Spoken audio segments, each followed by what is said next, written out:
नमस्कार दोस्तों, मैं हूं मिथिलेश सिंह और इस वक्त मेरे साथ मौजूद हैं सुप्रीम कोर्ट के वकील ध्रुव कुमार। ध्रुव कुमार जी से जानने की कोशिश करेंगे कि जो कंडीशंस कोर्ट ने अरविंद केजरीवाल जी के ऊपर रखी हुई हैं, जिसकी वजह से शायद उनको इस्तीफा देना पड़ा चीफ मिनिस्टर के पद से, और अब जो चुनाव होने वाला है जिसमें केजरीवाल जी बोल रहे हैं कि अगर वो चुने जाते हैं, देश की जनता, राज्य की जनता, दिल्ली की जनता उनको चुनती है तो वो फिर से चीफ मिनिस्टर के पद पे नियुक्त हो जाएंगे, चीफ मिनिस्टर दोबारा बनना चाहेंगे। तो मैं सर से टेक्निकलिटी उसकी जानना चाहूंगा कि क्या वो इस कंडीशन में है, या जो भी कोर्ट ने उनको चीजें बताई हुई हैं कि आप ये नहीं कर सकते, फाइल पे साइन नहीं कर सकते, ऑफिस नहीं जा सकते, क्या चुनाव जीतने के बाद उनके साथ वो कंडीशंस खत्म हो जाएंगी, या क्या चीजें हैं, कैसे? देखिए, जो former chief minister Arvind Kejriwal ji जो हैं दिल्ली सीएम, वो 100% उनको बैन किया गया है कि जब तक ये केस चलेगा, मनी लॉन्ड्रिंग का केस है, लीकर पॉलिसी का केस है, और दोनों केसेस में जो है उनको जो बेल मिली है, इंटरिम बेल मिली है, तो इंटरिम बेल विथ कंडीशन मिली है, and the condition due is that you can not file any chief minister I mean the portfolio or the any kind of decision, you cannot take a decision, और कोई policy decision नहीं ले सकते हैं, chief minister के office नहीं जा सकते हैं, वगैरह वगैरह कई ऐसे कंडीशंस उसमें लगे हुए हैं जो उनको बैन करता है कि आप सीएम नहीं बन सकते हैं, और उस समय तक लगा हुआ है जब तक आपका केस जो है खत्म नहीं हो जाता है। तो यहाँ फिर से अगर ये जीत कर आते हैं और फिर से अगर मुख्यमंत्री की दावेदारी ठोकते हैं तो वो इलीगल है और नहीं बन सकते हैं, सुप्रीम कोर्ट ने उसको तुरंत रद्द कर देगी। तो क्या ये एक तरीके से जनता को मतलब जनता को अरविंद केजरीवाल गुमराह कर रहे हैं, और ये चाहते हैं कि, और इनकी पूरी जो टीम है, आप पार्टी की टीम, ये सारे दिल्ली वासियों को गुमराह कर रहे हैं। ये किसी भी कीमत पर जो है मुख्यमंत्री नहीं बन सकते हैं, बिकॉज इनके खिलाफ कानूनन अड़चन है, और एक कानून का जो वाल है इनसे ज्यादा मजबूत है ये नहीं। अभी तो सबसे ज्यादा ये गलत ये कर रहे हैं कि इनको रोक के बावजूद भी ये झूठ बोल बोल कर नया नया डिसीजन सुना रहे हैं कि हम 2100 रुपया बांटेंगे, तो हम बुजुर्गों के लिए ये करेंगे, तो हम मेट्रो में छात्रों को ये करेंगे, तो ये बस में ये देंगे। जो पहले से डिसीजन है आज तक पूरा नहीं कर रहे फुलफिल, बिकॉज कई महिलाओं से मैं मिला, वो कह रही है कि भैया बस तो केजरीवाल कह रहा है कि सभी महिलाओं के लिए फ्री है, जाती हो तो बस वाला रोकता ही नहीं है। और कई महिलाएं ये बोल रही हैं कि वो गाली भी देते हैं बस कंडक्टर और ड्राइवर कि आ गई फ्री वाली लौटवा खाड़ी चारी बाड़ी हाडू, कुछ इतक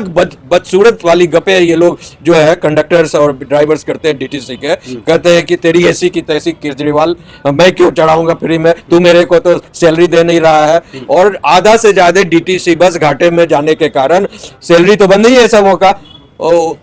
बिना मरम्मत के खराब होकर पड़ी हुई है। और जितने भी आप इलेक्ट्रिक बसेस देख रहे हैं, यू नो, जो पॉल्यूशन फ्री बसेज है, वो सारे केंद्र सरकार ने दिया है, उनको भी इन्होंने खराब कर रखा है, समझे ना। उसके बाद यहाँ जो है 10,000 करोड़ रुपया जो है दिल्ली के पॉल्यूशन कंट्रोल के लिए केंद्र सरकार ने दिया दिल्ली को, तो उसमें इन्होंने 4 फॉग गन लगाया चारों दिशाओं में, और वो 22.5 करोड़ का एक फॉग गन है, you know, fog control gun है, वो चारों बंद है। इस तरह से ये झूठ बोलने का, और आज तक इन्होंने कैग रिपोर्ट फाइल नहीं किया, जो सरकार जो और कहाँ खर्चा हुआ, कहाँ से पैसा आया, इन्होंने कोई हिसाब किताब नहीं दे रहे हैं, समझे। तो ये आदमी बहुत बड़ा फ्रॉड है, सिर्फ सरकार को ही नहीं ठग रहा है, जनता को ही नहीं ठग रहा है, तमाम व्यवस्था को दूषित कर रहा है प्रलोभन दे देकर, और कोई हिसाब किताब भी नहीं दे रहा है। और वो कहते नहीं है चोर बोले जोर से, एक कहावत है, सबको जानते हैं कि जो चोर होता है वो जोर जोर से बोलकर अपनी कमी को छिपाता है। वही हाल है अरविंद केजरीवाल है, इनके सारे पार्टी के लोगों का। ये चोरी भी करता है, सीना जोड़ी भी करता है, तो इसीलिए दिल्ली के लिए ये इनको भगाना ही जनता को सही अच्छा डिसीजन होगा। तो मतलब आपने टेक्निकलिटी में क्लियर किया कि किसी भी कंडीशन में अगर वो जीतते भी हैं तो चीफ मिनिस्टर के नहीं पद को बनेंगे, संभालना उनके लिए नहीं मुश्किल नहीं है। He can not acquire the post of chief minister because he has been restricted legally, he has been restricted to hold the post of chief minister. Legally नामुमकिन है। जब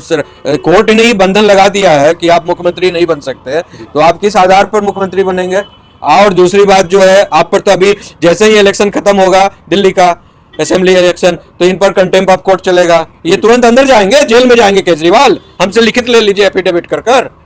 एफिडेविट कर देता हूं कि केजरीवाल 100% ये मुख्यमंत्री क्या बनेगा, ये अंदर जेल में जाएगा, बिकॉज इन्होंने सारे कंडीशंस जो सुप्रीम कोर्ट ने लगाकर इनको बेल दिया था, सभी को इन्होंने वायलेट किया है, उसको तोड़ा है। हाँ तो वो तो कॉग्निजेंस में आ जाएगा और ये अंदर जाएंगे तो कहां से मुख्यमंत्री फिर रोएंगे रोना कि हमको तो बीजेपी ने जेल भिजवा दिया जी, मोदी ने जेल भिजवा दिया, तो एलजी ने जेल भिजवा दिया। तो भैया ऐसे दिल्ली वासियों, आपको ये रोने वाला मुख्यमंत्री और पार्टी चाहिए कि आपको काम करने वाला लोग चाहिए? तो जो काम करने वाले लोग हैं, जो काम करने वाले पार्टी है, जो केंद्र सरकार से लाखों करोड़ों देकर दिल्ली की स्वास्थ्य व्यवस्था बेहतर कर सकते हैं, गंदी नाला को ठीक करवा सकते हैं, पानी व्यवस्था अच्छा दे सकते हैं, शिक्षा व्यवस्था अच्छा दे सकते हैं, स्वास्थ्य व्यवस्था अच्छा दे सकते हैं, यात्रा व्यवस्था अच्छा दे सकते हैं, और फ्री में वो लोग भी दे रहे हैं। तो जो सब कुछ बेहतर कर सकते हैं, जिसके हाथ में केंद्र सरकार भी है और दिल्ली सरकार भी आ जाए, तो वो तो बेहतर, ऑब्वियसली जो लड़ाई लड़ने वाला है उससे तो बेहतर तो करेंगे ना। तो ये तो सोचने वाली बात है दिल्ली वासियों के लिए कि हमें किसको वोट देना चाहिए, जो हमारा सचमुच विकास कर सकता है, सचमुच समर्थन कर सकता है, सच में मेरा भाग्य बदल सकता है। ऐसी बात है। ठीक है सर, बहुत बहुत धन्यवाद। तो ये थे हमारे साथ सुप्रीम कोर्ट के वकील ध्रुव कुमार, जिन्होंने बताया कि ये बहुत मुश्किल है, अगर वो जीतते भी हैं तो भी उनका चीफ मिनिस्टर बनना बहुत मुश्किल है।